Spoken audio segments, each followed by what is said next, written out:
FFKM. Un message en vue des élections. Le Conseil écuménique des églises chrétiennes de Madagascar a pris la parole lors d'un culte organisé à la FJKM Anjanarivo pour rappeler aux politiciens leur devoir d'agir dans l'intérêt supérieur du pays. Selon le FFKM, les politiciens ne devraient pas vivre dans la provocation, mais agir pour l'intérêt général du pays. Ils ont tous un rôle à jouer dans son développement. Les candidats ne devraient pas se considérer comme des ennemis, mais comme des concurrents dans une course où il n'y a qu'un seul gagnant.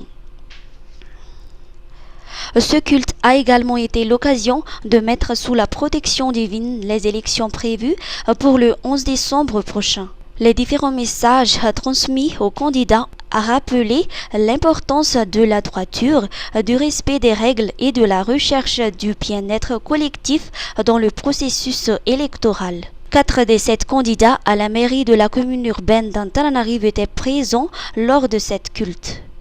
Il s'agissait de Arla Laramanansu, Gina Razanamas, Taina Razafnzueln et Monza Ruindef qui ont pris place côte à côte au premier banc. Le FFKM a également appelé les citoyens en âge de voter à s'informer sur les candidats et leurs projets de société afin de faire un choix éclairé et libre de toute pression.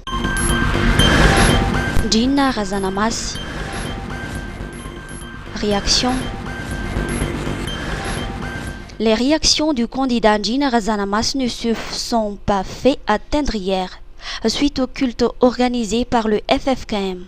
Le FFKM est un message plein de sagesse, bien entendu complètement en ligne avec ce qu'est la chrétienté. Et comme vous le savez, je suis un FLM convaincu, donc il n'y a aucun problème en ce qui me concerne pour suivre les indications du FFKM, sachant que nous-mêmes, nous prônons ce message depuis bien longtemps déjà.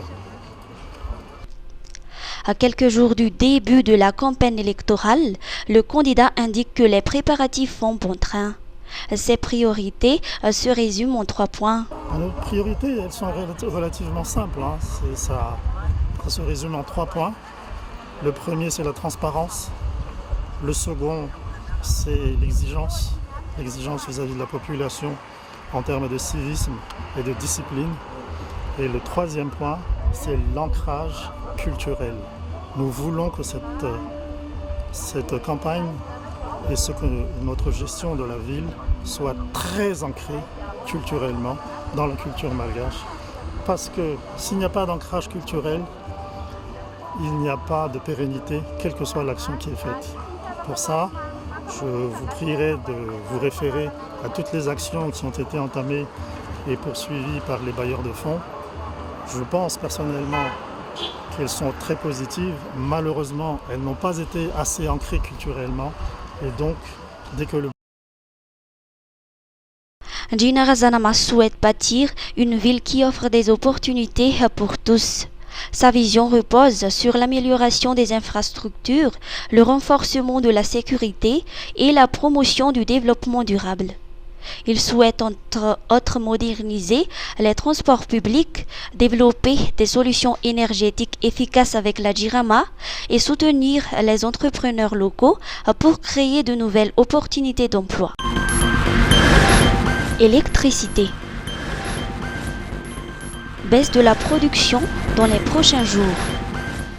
La présidence de la République a annoncé une légère diminution de la production d'électricité dans les jours à venir, après une augmentation notable atteignant 104,25 MW durant la semaine du 11 au 17 novembre. Cette baisse est due au retard dans l'approvisionnement en fioul, obligeant la société Jovena à adopter des mesures d'économie selon les informations communiquées par la présidence. La production moyenne d'électricité des centrales thermiques devrait ainsi de stabiliser autour de 95,5 MW. Cependant, cette réduction ne devrait pas perturber de manière significative l'approvisionnement en électricité, car la production restera largement supérieure à celle observée durant la semaine du 4 au 10 novembre, où la production moyenne n'avait atteint que 25 mégawatts.